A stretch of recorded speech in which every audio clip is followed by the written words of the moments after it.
चलो फटाफट एक क्विज खेलते हैं। सबसे पहले मुझे बताइए उस व्यक्ति का नाम जिन्होंने पहली बार रामायण यानी कि राम कथा सुनी थी। और आपके ऑप्शंस हैं A Hanuman, B Jatayu, C Valmiki या फिर D all none of the above. समय समाप्ति की सूचना, क्योंकि ज्यादा टाइम है नहीं। क्या है कि अगर आपने ऑप्शन डी के अलावा अगर कोई भी ऑप्शन चूज किया तो अफसोस, गलत जवाब। सही जवाब बता दूं, सबसे पहले व्यक्ति वो थे जिन्होंने रामायण सुनी थी, वो खुद प्रभु श्री राम थे। चलो, लो प्रभु श्री राम का नाम और सब्सक्राइब के बटन को फटाफट दबा दो। इससे क्या है, सुनने में ज्यादा आनंद आएगा। श्री राम ने खुद ही सुनी अपनी कहानी। अब इसके पीछे की कहानी क्या है, तो चलो थोड़ा सा रिवाइंड कर लेते हैं।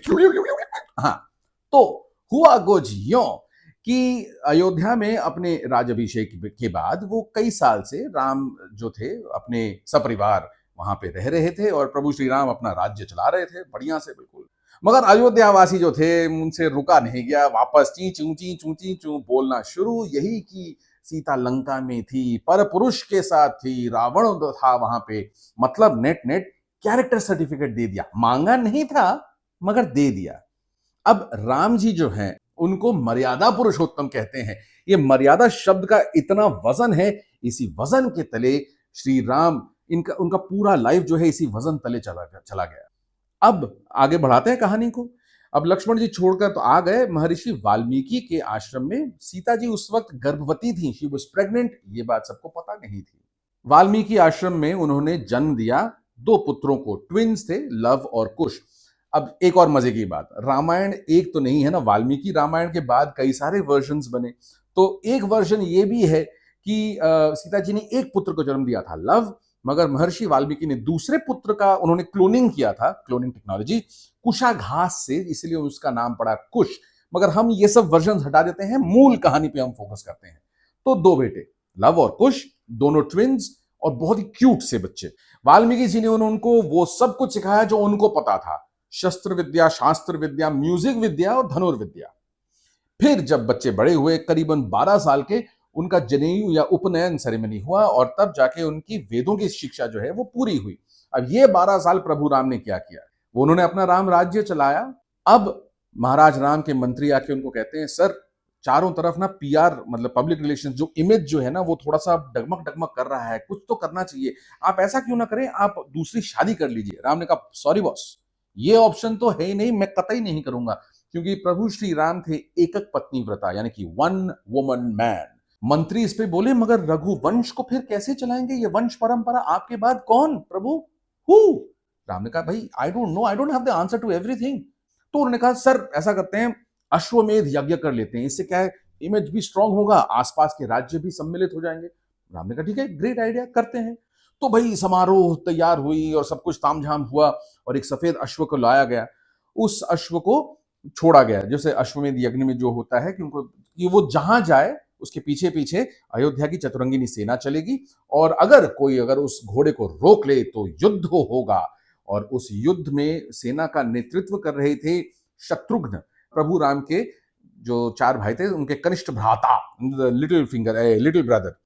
तो अब जो है घोड़ा यहाँ वहां गए, सारे राज्य जो थे, जहां जहां वो घोड़ा गया सारे राज्य अयोध्या में, कोसाल राज्य में सम्मिलित होते रहे। अब वापस घोड़ा जब अयोध्या में एंटर किया तो उसको एक जगह लगा, यार यहाँ पे घास बहुत बढ़िया है, खा लेते हैं थोड़ा।